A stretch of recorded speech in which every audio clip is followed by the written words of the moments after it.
نعم، السلام عليكم ورحمة الله وبركاته. الحمد لله رب العالمين وبه نستعين، والصلاة والسلام على رسول الله محمد صلى الله عليه وآله وسلم. رب اشرح لي صدري ويسر لي أمري واحلل عقدة من لساني يفقه قولي. لكن هنجر شيمرمان الله سبحانه وتعالى سبر مهر نمجيشا intumwa y'Imana Muhammadin sallallahu alayhi wa alihi wasallam n'umuryango wayo muziranenge.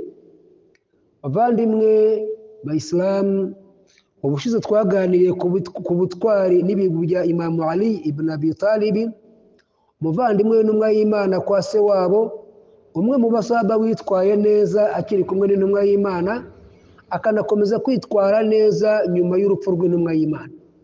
Twabonye ko Imana subhanahu wa ta'ala yamutatse kubera ubwitange bwe ubwo yitangiraga intumwa yacu Muhammadin sallallahu alayhi wa alihi wasallam. Abakafiri bashakaga kuyica, akemera kuryama ku buriri bwe azi ko neza ashobora kuba yahasiga ubuzima, ariko yemeye kwitangira intumwa y'Imana kugeza ubwo Imana yamutatse muri Quran suratul Baqara aya ya 207. Nanone twabonye ko Ali ibn Abi Talib yashoboye kurwana intambara nyinshi zitandukanye, zirimo intambara yiswe Khandaki. Iyi ntambara yiswe Khandaki kubera ko bacukuye indake ndende cyane, abayisilamu bagota ya ndake, haza gusimbuka umukafiri umwe witwaga Amru ibn Abdud, waje kwisararanga mu ihema ry'abasilamu, mu nkambi y'abasilamu, kugeza ubwo benshi batinye uyu Abdud, ariko Ali ibn Abi Talib akamutinyuka, akamuhangara, yewe akaza no kugeza ubwo amwica. Kandi Ali ibn Abi Talib nk'uko twabibonye yishe Abdud ku butwari, ntabwo yamufatiranye, kubera ko baratubwira ngo babanje gukora mubaraza. Bwa mbere bacanga inkota, Abdud inkota iramucika yitura hasi, aragiye kumusogota Abdud amucira mu maso. Hanyuma aramubwira ati, yewe Abdud, haguruka ugende utora inkota yawe ugaruka turwane, nkwice kubera Imana, ndeke kukwica kubera uburakari. Murumva ko ngo harimo ubutwari. Yarabonye umwanya mwiza wo kumwica, aravuga ati reka niyo kugwifatirana ngo nkwice kubera uburakari unteye bwo kuncira mu maso, genda ufate inkota yawe ugaruka turwane bwa kabiri, noneho nkwice kubera Imana. Icyo ni ikikwereka ko Ali ibn Abi Talib yari intwari ikomeye cyane. None twabonye Ali ibn Abi Talib uburyo yitwaye mu bihe bitandukanye. Uyu munsi tugiye kureba Ali ibn Abi Talib ku ntambara yiswe Ghazwati Fathu Khaybari, intambara yo gufungura Fathu Khaybari, gufungura Khaybari. Gufungura Khaybari ngo wari umujyi munini cyane, umujyi uzengurutswe n'urukuta rurerure cyane rufite amarembo yafungwaga. Ni umujyi binjiragamo bagafunga, babishaka bagafungura, babishaka bakongera bagafunga. Reka tuvuge ngo ni umujyi utaravogerwaga, wari ufite abarinzi ku muryango, hinjiragamo umuntu wese bashaka ko badashaka ntiyinjiremo. Reka tuvuge ngo abari bari muri Khaybari bari bafite umutekano usesuye, nta muntu n'umwe washoboraga kuba yabahungabanya. Intumwa y'Imana nyuma yo gusinya amasezerano ya Sulhul Hudaybiyah, amasezerano ya Hudaybiyah yo kutamena amaraso, kutarwana mu myaka 10, abo bakafiri baje kuyavogera, baza kuyaviyora, baza kuyica, kugeza ubwo intumwa y'Imana yavuze iti reka tujye guhisemo bari abantu bo muri Khaybari ntibazongere kuvogera no konona amasezerano. Intumwa y'Imana yarajyanye n'abasahaba, baragenda bageze Khaybari basanga urukuta runini cyane rufunze. Intumwa y'Imana ikambika inyuma yarwo, irangije iravuga iti ngiye gushaka bamwe muri mwebwe bajya gufungura Khaybari. Uwa mbere yafashe ni Abubakar Siddiq. Aravuga iti yewe Abubakar, fatira ibendera n'abasirikare 70 ugende ufungure Khaybari, twe turagutegereje hano hantu twicaye, tuze ugaruka utubwira uti mvuye gufungura Khaybari. Abubakar yahawe abasirikare 70, aragenda arakayakaya biranga. Arebye urukuta asanga ni rurerure, arebye imiryango asanga ntifunguka. Abubakar agarura ingabo abwira Rasul sallallahu alayhi wa alihi wasallam ati, ya Rasulullah, Khaybari kuyifungura birananiye. hanyuma Rasul sallallahu alayhi wa sallam ahereza ibendera Omar ibn al-Khattab n'abasirikari 70.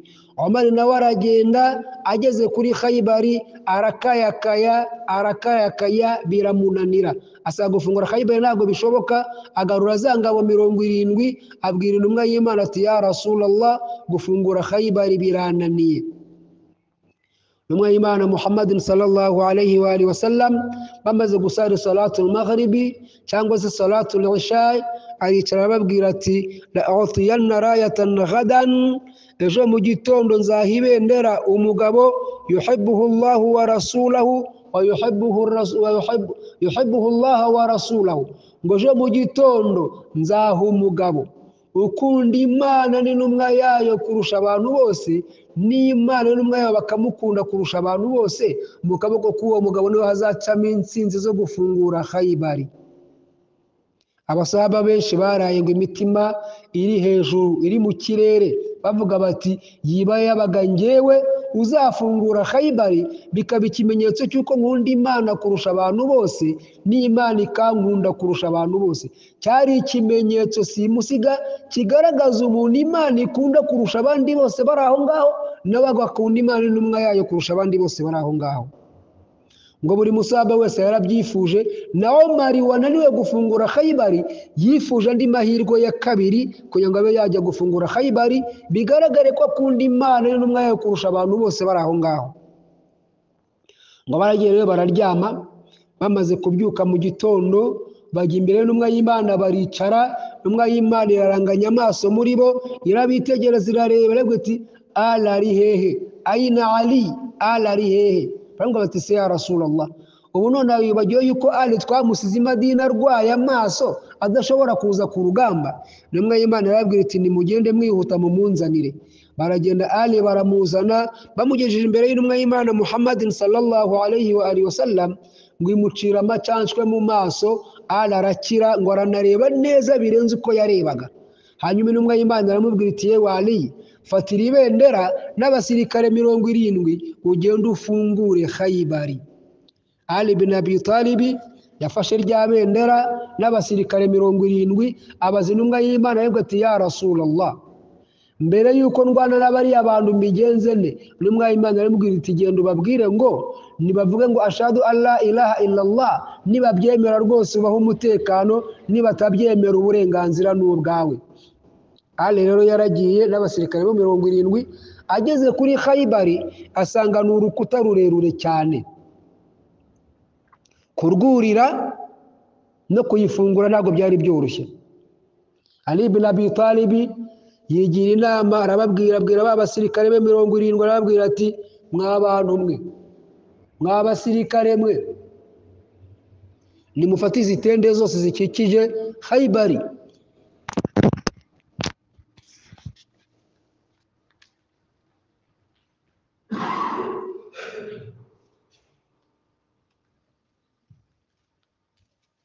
Arababwira ati nimufatize itende zose zikikije Khaybari mugende muzitemagure.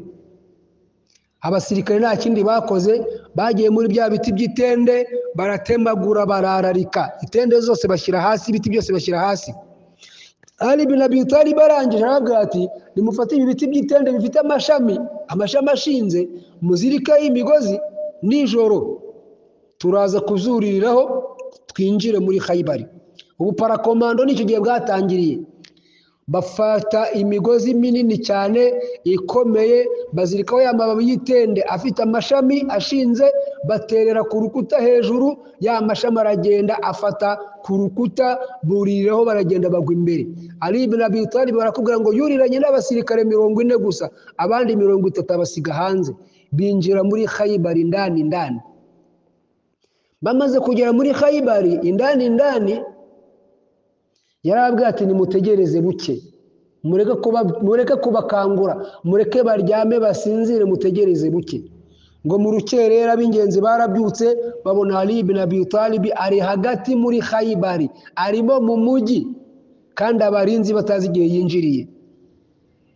Uko gutema itende benshi cyane mu basahaba baramunyeze, banyeze Ali ibn Abi Talib, bavuga bati dore wa mugabo intumwa y'Imana yavuze ko akunda Imana n'intumwa yayo kurusha abantu bose, nimurebe ibintu akoze. Ni gute umuntu ukunda Imana n'intumwa yayo kurusha abantu bose ashobora gufata ibiribwa, ibyo kurya, akabitesha agaciro, akabitemagura, akarambika hasi? Imana subhanahu wa ta'ala yarabasubije muri Qur'ani, muri suratul Hashri aya ya 5. Imana iragira iti ma qatatum min linatin aw taraktumuha qa'imatan ala usuliha fa bi'idhnillah wal yukhziyal fasiqin. Imana iti ma qatatum min linatin, ntabwo ziriya tende zatemwe, aw taraktumuha, cyangwa ngo zirekerwe ku mizi yazo, fa bi'idhnillah, byaturutse ku itegeko ry'Imana. Ali ibn Abi Talib gutema itende akazararika byari biri mu bushake bw'Imana Allah subhanahu wa ta'ala, no kugira ngo Imana itere agahinda abangizi. Imana subhanahu wa ta'ala yahise ibasubiza ko Ali ibn Abi Talib nubwo bose yazitemye byari biri mu bushake bwa Allah subhanahu wa ta'ala.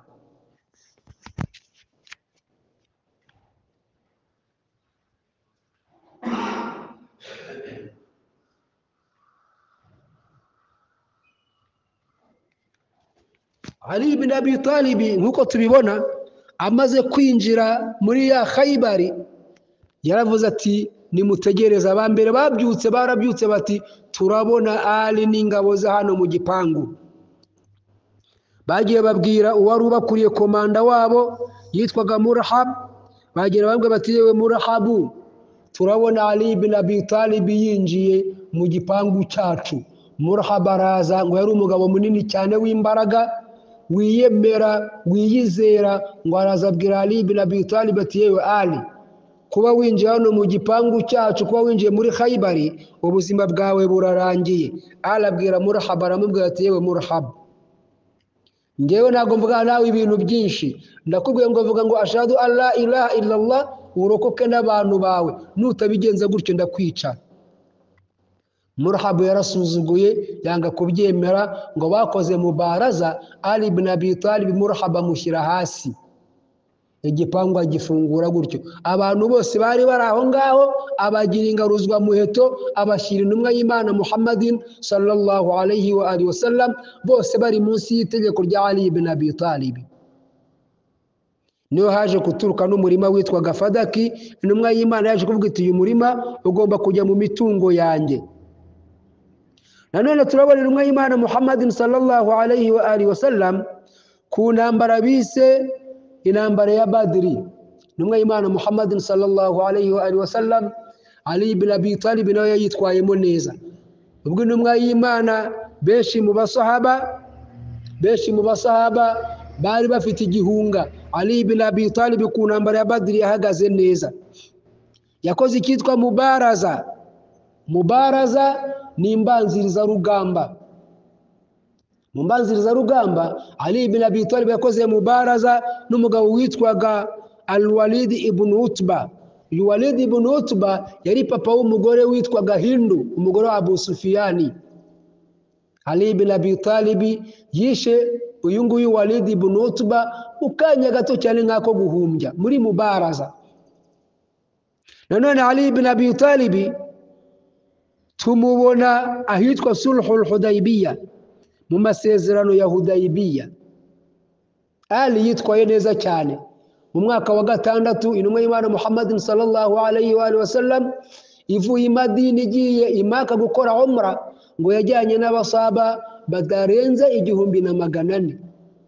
Amaze kugera ahitwa Hudaybiyah, ngo yarakambitse ashaka umuntu utari wamena amaraso y'umunyemaka n'umwe. Uwa mbere yabonye yasanze ari Abu Bakr, yari ataramena amaraso kugeza mu mwaka wa 6 Hijriya. Mu ntambara zose zabaye nta ntambara nimwe Abu Bakr atajyagamo, nta ntambara nimwe Omar atajyagamo, ariko bari bataramena amaraso y'umunyemaka n'umwe cyangwa ngo bagire uwo bakomeretsa. Buri wese yabyibazaho. Abu Bakr abwira intumwa y'Imana ati ya Rasulullah, kuntu imaka ntabwo mbyanze ariko nifitiye ubwoba. Intumwa y'Imana iramubwira iti ngahicarire hariya. Ibwira Omar iti yewe Omar, jimaka ubabwire ko tutazanwa no kurwana. Omar nawe aramubwira ati ya Rasulullah, nanjye nifitiye ubwoba. Intumwa y'Imana yohereje Uthman ibn Affan, nawe yarataramena amaraso y'umunyemaka n'umwe. Uthman aragenda. reka mvuga mu magambo avunaguye icyo nshaka kuvuga ahangaha nuko muri iyi namba muri iyi sulhul Hudaybiyah benshi mu basahaba barigometse.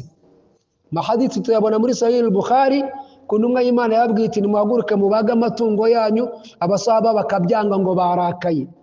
Muhaguruke mwiyogosha imitwe yanyu, abasahaba bakabyanga ngo barakaye. Ali bin Abi Talib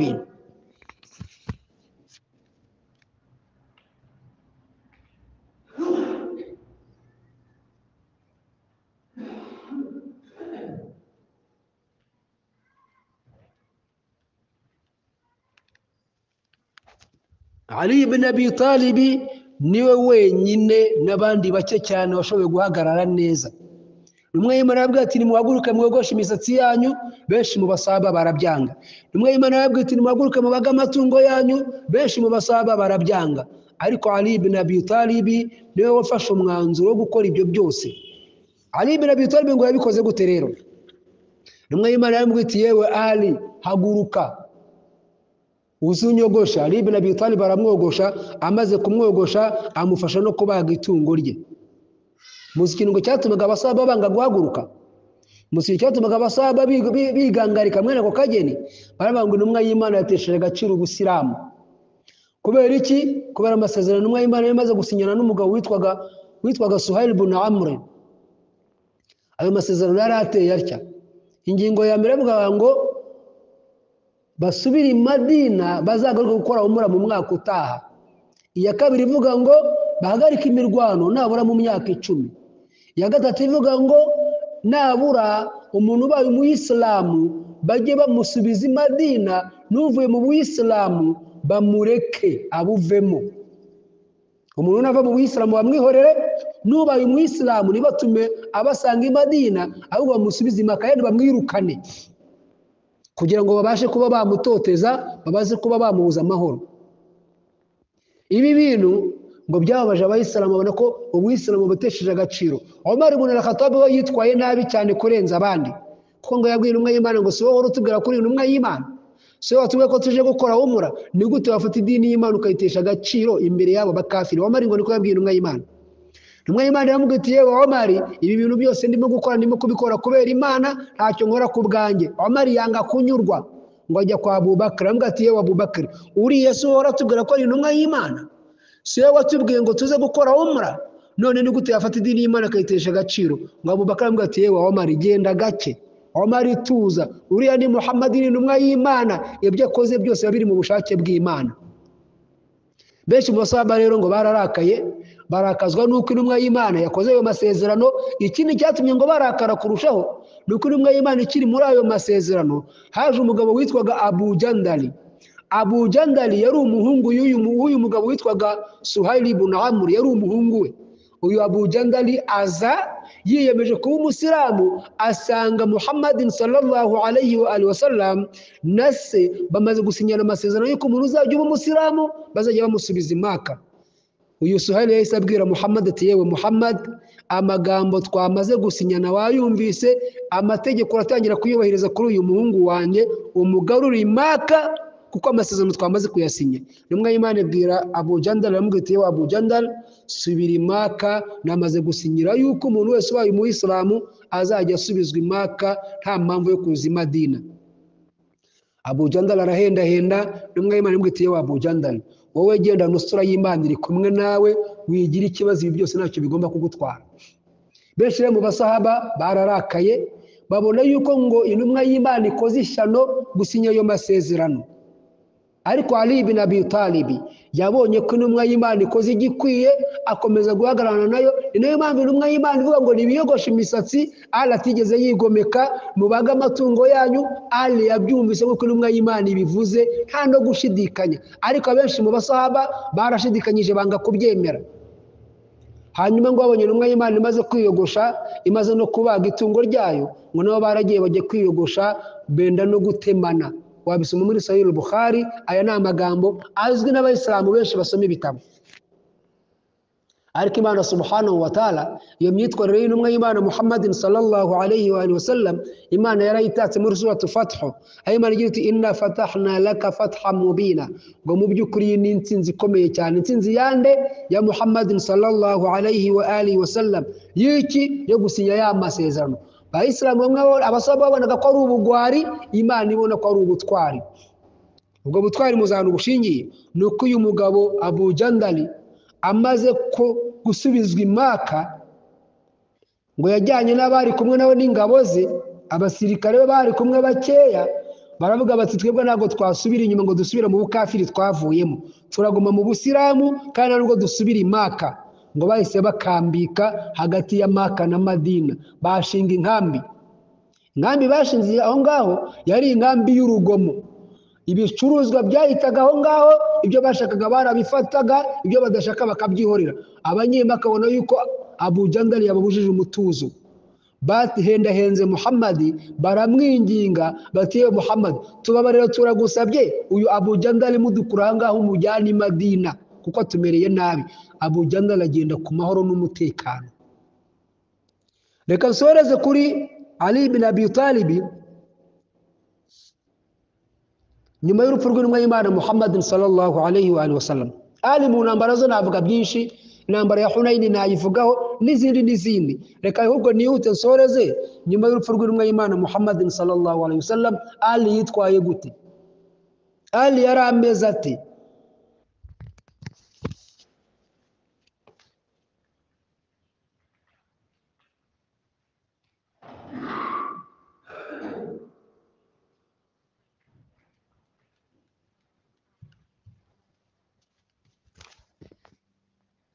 nyuma y'urupfu rw'intumwa y'Imana Muhammadin sallallahu alayhi wa alihi wasallam reka turebe ko bamwe mu basahaba bitwaye turebe ko Ali ibn Abi Talib yitwaye benshi mu basahaba barahinyutse barimo Abu Bakr as-Siddiq barimo Umar n'abandi barahinyutse wenda iki cyo ushaka kuvugaho bikunze naza kivugaho ubutaha ariko Ali ibn Abi Talib yitwaye neza cyane nyuma y'urupfu rw'intumwa y'Imana Muhammadin sallallahu alayhi wa alihi wasallam ndavuga ibintu bibiri gusa icyambere nuko Ali ibn Abi Talib atigeze atererana ubusilamu ntabwo yatereranye idini ubwo yari amaze gutwarwa ubuyobozi bwe na Abu Bakri benshi mu basahaba bifuje ko Ali ibn Abi Talib yahagarara ku maguru abiri akarengera uburenganzira bwe Ali ibn Abi Talib aravuga ati ntabwo bishoboka muzi impamvu nuko intumwa y'Imana yamubwitiye we Ali ubuyobozi ngusige nuramuka utayoboye uramenye ntuzarwane n'aba bantu uzitwararike Ali ibn Abi Talib icyo kintu yaragikoze